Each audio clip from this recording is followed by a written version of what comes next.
Good morning दोस्तों। और एक बार फिर आज आपसे मैं सुबह नाश्ते में, तो आप देख सकते हैं आज नाश्ते में क्या क्या डिश हमने बनाई है। ये हमारे घर की मंडुए की रोटी है, और ये नारंगी हो गई, और इसमें ये घी हो गया, हरी सब्जी हो गई, ये छोले हैं, और प्लस घर में जो है घर के गाय के दूध की चाय बनी हुई है। तो दोस्तों नाश्ते पे मैं आज तुमसे एक बात करना चाहूँगा। कल मैंने एक मूवी देखी, धुरंधर मूवी। आदित्य नाम के कोई उसके डायरेक्टर हैं, तो बहुत ही अच्छी मूवी उन्होंने बनाई है, और सुनने में आ रहा है कि उसका भी पार्ट 2 आने वाला है। तो मुझे उस पार्ट 2 का बहुत बेसब्री से इंतज़ार है। तो शायद आज दोबारा मैं उस मूवी को दोबारा देखूंगा। उसमें ये दिखाया गया है, उसमें 2 डायलॉग मुझे बहुत पसंद आए हैं। उसमें आर माधवन का एक डायलॉग है कि हमारे देश के जो दुश्मन हैं वो पहले नंबर पे हमारे देश में छुपे हुए हैं, और पाकिस्तान दूसरे नंबर पे है। और उस मूवी को देख कर के पहली बार मुझे समझ में आया यहाँ पे कि 2014 में जो हमारे देश के यशस्वी प्रधानमंत्री जी हैं, मोदी जी, उन्होंने नोटबंदी करके जो निर्णय लिया था वो बिल्कुल सही निर्णय लिया था।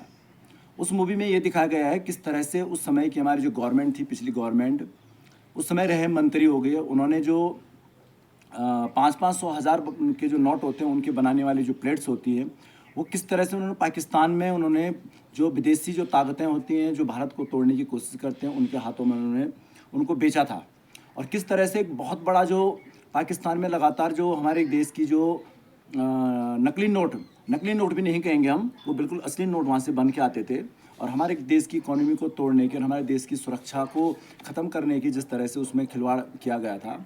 मोदी जी के एक फैसले ने 2014 में, जब उन्होंने 2016 में उन्होंने जब नोटबंदी की थी, तो नोटबंदी करने के बाद जिस तरह से पूरे पाकिस्तान की जो इकोनॉमी ध्वस्त हो गई, उसके बाद आप देखोगे कि पूरी तरह से जो पत्थरबाज थे वो गायब हो गए।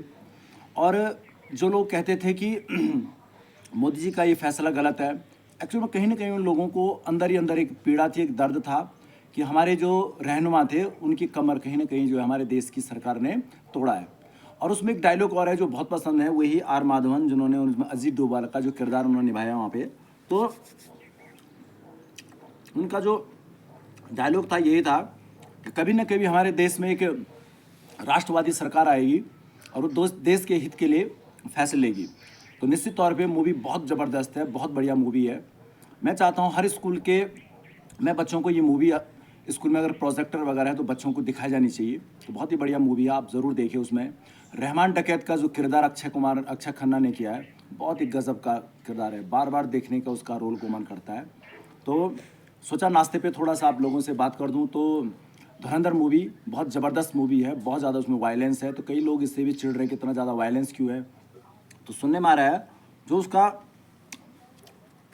पार्ट 2 आएगा, उस पार्ट 2 में उससे भी खतरनाक वायलेंस है। तो हम उसको देखना चाहेंगे किस तरह से हमारे देश के जो धुरंधर थे उन्होंने पाकिस्तान में जाकर किस तरह से पाकिस्तान में जाकर के उनके घर में जाकर उनकी बैंड बजाई है। तो उसको हम देखना चाहते हैं। और कहीं ना कहीं आज के तौर में हमारा जो बॉलीवुड है, वो बॉलीवुड अब कहीं ना कहीं सच बोलने लग गया, अच्छी फिल्में बनाने लग गया, और देश की जो हकीकत है, देश के जो लोग हैं किस तरह से अपने दोस्त को बचाने के लिए मेहनत करते हैं, उसके बारे में मूवी में दिखाया गया है। तो ठीक है दोस्तों, मिलता हूँ आपसे अगली वीडियो में। धन्यवाद।